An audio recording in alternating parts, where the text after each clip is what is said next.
So my dude's Valkyrja, and while I sit here and run artifacts yet again, I want to talk to you guys about why, at least a couple reasons why I believe MiHoYo is stagnating, their lack of competition as a game developer, and how basically Genshin is going to always stay exactly what it is right now, which is where you log in, play about 15-30 minutes a day, and then you log out. That's typically your Genshin experience, and that's exactly what you can expect out of the game for forever.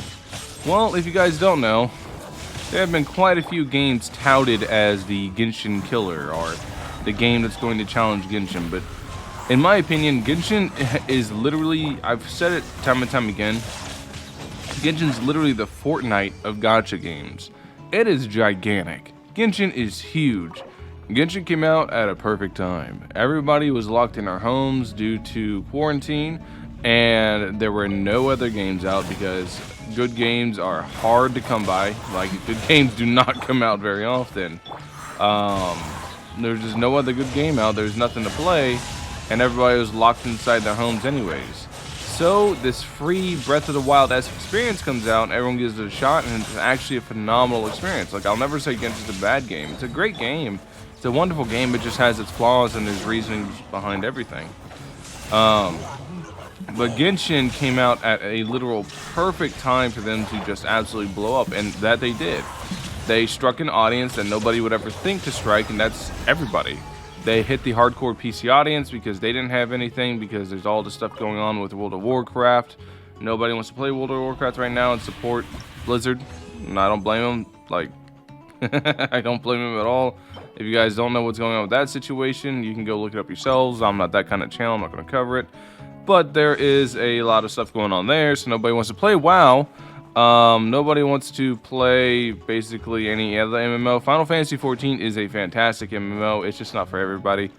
It's not for me personally. I've tried it, but it is they are an amazing company. Behind it, they have an amazing team that care a lot about it, and it shows.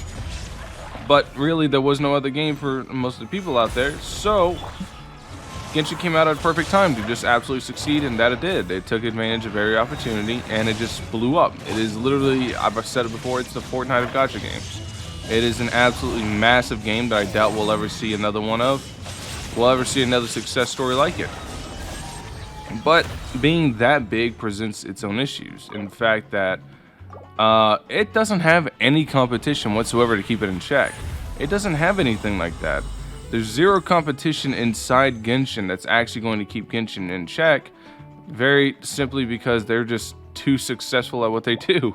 So everybody touts like Tower of Fantasy will be the Genshin killer. Yeah, how'd that turn out? It turned out that, for at least for one of their trailers, they stole, or the company they hired stole assets from Honkai, so they still steal stuff from MiHoYo besides just blatantly copy the idea. But in the end, they're not going to be any threat to Genshin. They're not going to challenge Genshin. And outside of Tower of Fantasy, there's a couple more. There's maybe the 7 Deadly Sins game that looks like it might challenge Genshin, but like I said, nothing. I don't think anything's going to take off to the level Genshin did, because it was just a perfect storm of getting people to try the game. Like, it was just too convenient for it, and I don't think it'll happen again. It's that simple. So while everyone will be like, this will be the next Genshin killer, this will give Genshin finally competition, nothing's going to give Genshin competition.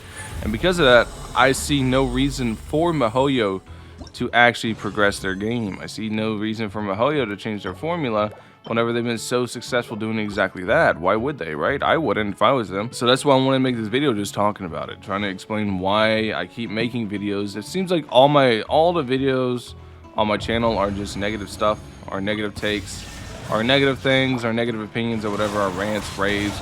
It's just, I think it's good to have these discussions. I love having discussions on my channel, and for some reason those always end up being my most viewed videos, so that's why I have a lot of discussions.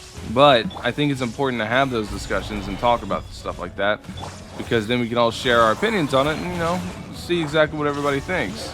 But I think MiHoYo, until they get actual competition, are going to continue to kind of just stay the status quo and not really advance at all, and also I can't see anybody realistically giving MiHoYo competition. I mean, the level of polish Genshin has, especially whenever it came out, the level of polish and love and care that's in the design, in the storytelling, that's in the flow of combat, everything is super, super high quality, insane levels of polish, and it's something that I think every company should strive for to try to do, but MiHoYo are the ones actually doing it. Anyways, let me know what you guys think in the comment section below. Personally, I love Genshin. I don't think anything's going to compete with it. I think it's going to end up stagnating. I think it's going to end up being this experience, and I don't think it's going to change. I don't think Sumer's going to fix it. I don't think anything's going to fix it. I think it's going to end up staying this 15-30 minute daily experience just because of nobody's going to be able to compete because of how damn good the game is. Anyways, thank you guys for watching. Catch you guys in the next one. Peace.